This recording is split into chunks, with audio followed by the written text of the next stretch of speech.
Cool. Hi guys. What's up, guys? Welcome to your favorite couple's real estate journey. Yeah, because we have a relationship segment, and we're also going to have a new playlist which we're adding from today that is going to be titled Real Estate in Nigeria.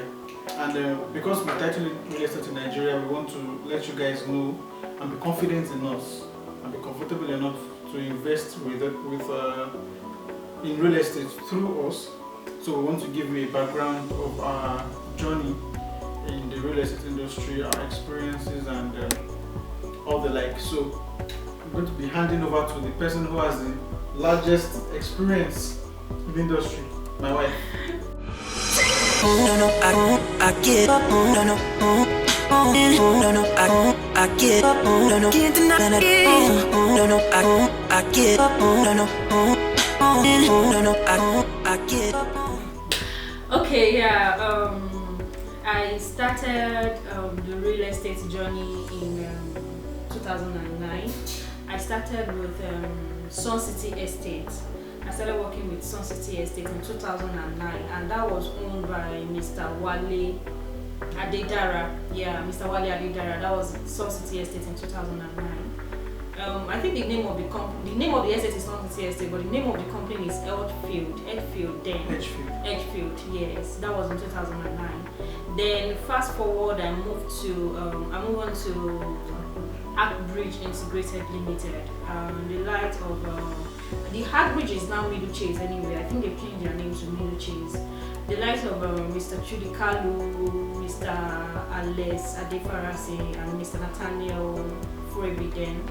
So I spent a couple of years with them. I think I worked with them for like 5 to 6 years. Wow. Yes. They are the one that gave me the in-depth knowledge about real estate. Yeah, I had a couple of experience with them. They helped me with the sales ability.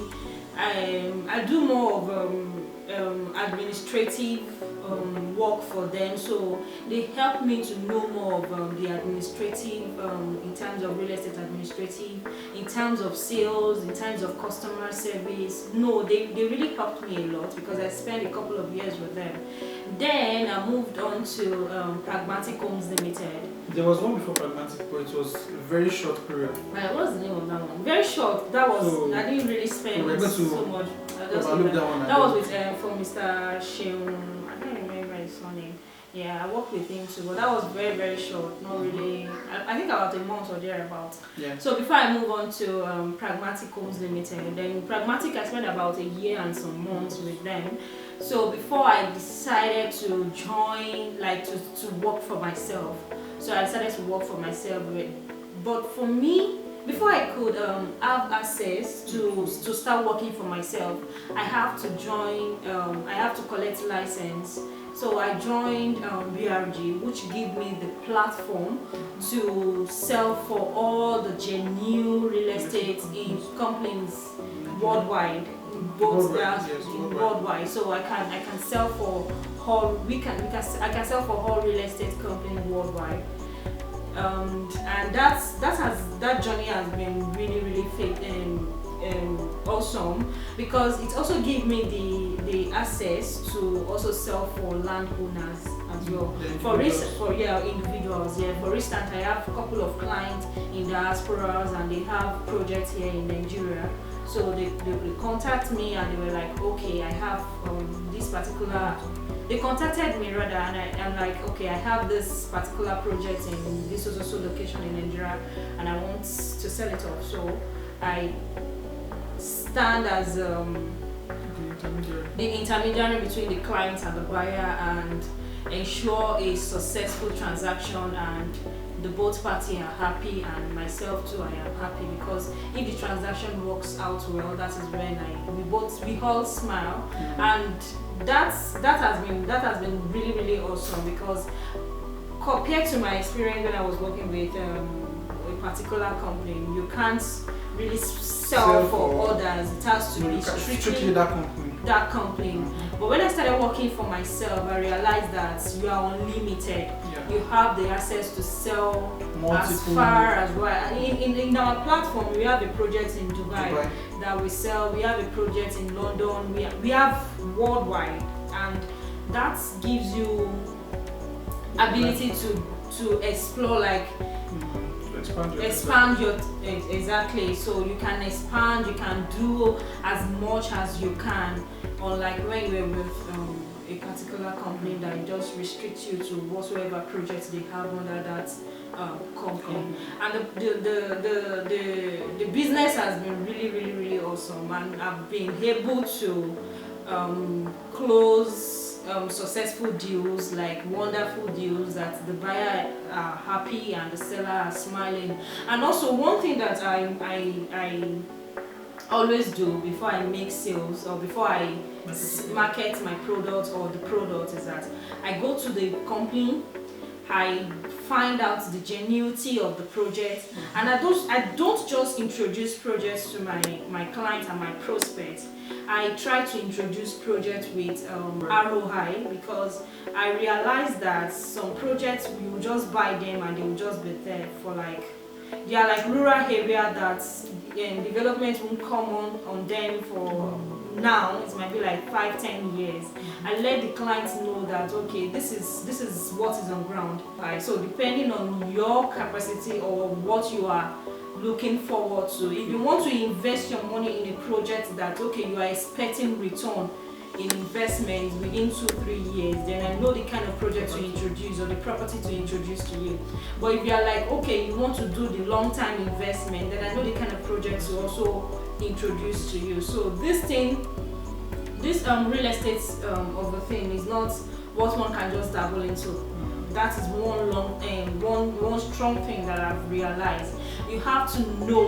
Like me working with all those companies, like a training process for me. Yeah. I was able to know a lot. Like I was able to understand the do's and don'ts of the industry, and that has helped me when I decided to start selling for stand alone to start selling for people. And it has been amazing. Like few days ago, that was a day before yesterday, we went on site inspection with the client. We're also having another site inspection this weekend. People have been registering for inspection, people have been dropping their contacts, lots of deals have been coming on board, and it's based on the experience and the ability to deliver as promised that kept them. And one thing that has kept us going again is the power of referrals, because I realized that most of our clients are just power of one client. So referrals, when you treat this one well, you just refer it to his friend and to his friend and to his friends and to his friend, and that is how the clientele database have been growing, and it's been so grateful. Coupled to the fact that Obitu is now into the industry, so it just makes it like husband and wife. You can talk like this. When we are doing our other video, you will not talk. This one now is real estate. They are talking. You want to do. They talk. You don't let them to talk. Now time is up. Okay, so tell us about your own experience. So my real estate journey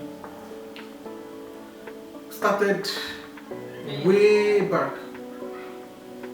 You don't know this story. I don't. Yeah, you don't know this one, because I just remembered a couple of days ago, and when I decided I was going to shoot this video, I said I would make it a surprise to you, because back then in university, I think I was in my 300 level.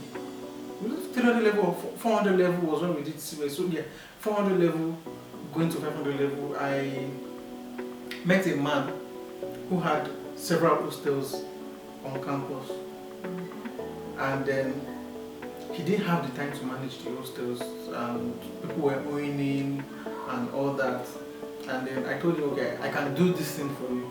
Yeah. And then he gave me the job. So you're like I was the hostel agent. I was the one that collected the house rents, increase house rents when we need to increase it, give some people grace, and so I was basically in charge of that. The unfortunate thing was that at that time I was making a lot of money, but I didn't know that I could make much more. So practically I've been in the real estate industry for give or take 10 years or so, give or take. But actively in the industry, it's just about a year and 3 months. Yeah, a year and 3 months actively in the industry. I mean, I wish I had met you earlier. I remember when I was investing. So I mean, I would have just taken that same tempo, and then maybe I would have been maybe a real estate. I would have even had my own real estate company. I would have started developing estates and all that thing if I knew back then.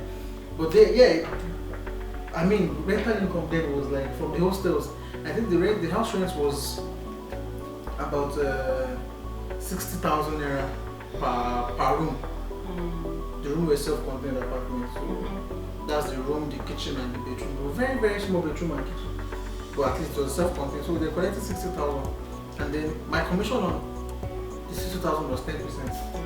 So and there were 10 rooms in one of the particular hostels. So that was I was making a whole lot of money. And then there was a point I increased the house rent to 70,000. 70,000. Wow. And the landlord was still collecting 60,000, and I was collecting 70,000, and I was pocketing a good amount of money. You remember I told you that I forgot I went for what do you call this? COS, that's IT. And when I got back, after graduating, I saw money inside the purse. It was that house rent money that was inside that purse, 1,000 naira notes. So I mean, if back then you could make a lot of money from rental income, I mean, if I knew, then I would have still continued in the industry. So yeah, so like I said, actively I've been working in real estate for 1 year, and with Pragmatic Homes Limited, the company she worked with before. So I'm with Pragmatic Homes Limited, and I would say real estate is a gold mine. It is a huge gold mine that one person, in short, if there are 300 real estate companies in Nigeria, they cannot finish mining that gold. It is wide, it is deep. I mean, look at Dubai, for example. Dubai people survive on real estate and tourism. I mean, real estate is an industry there. People go to Dubai to have fun, to buy goods, but they lodge in places, they lodge in apartments. Real estate is a lot. It's a forever thing. It's a thing that once you have the privilege to have it, to own it, it's a forever thing. You have it for life. You enjoy it, you live it, your children enjoy it, your great children. It's a lifetime thing. So that's one thing I see about real estate. And one good thing about real estate again is invest right. Because investing right in a real estate tends to have more value than when you invest wrongly in a real estate. Because we have some people that are complaining that they have a project and it's just there. I think the thing is that there's no right or wrong investment. I think the thing is there's a right and wrong purpose. There's no right or wrong investment. So if you are buying a property for maybe commercial purposes, you know that okay, this is the kind of place you want to buy. But if you are buying it for maybe a residential purpose, you know that this is the kind of place you want to buy. And also, before you talk, if you are buying a house that you want to live in today, or maybe you want to live in the house by next year, you should know the kind of place you want to buy.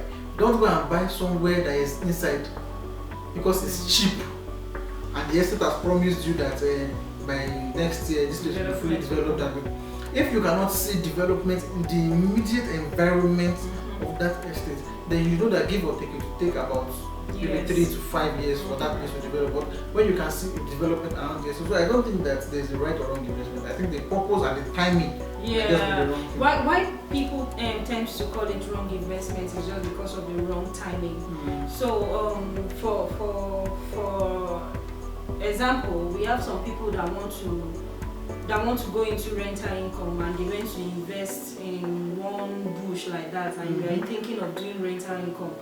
Rental income in a rural area wouldn't pop up until the environment becomes urban or prime developed. So for that kind of investment, the person might be complaining that, oh, I have an investment and nothing is coming up there. Because you invested in a rural area, rural investment is a long-time investment. For instance, those that invested in Lekki now. Lekki at a point, Lekki was selling for 300, 800, thereabouts. But don't forget that that was when the Lekki was bush, when the Lekki was water, exactly. Some people will have the opportunity to key into it then, but they will like, no, I can't do this. It's rural, it's Igbo, it's far, it's this, it's that.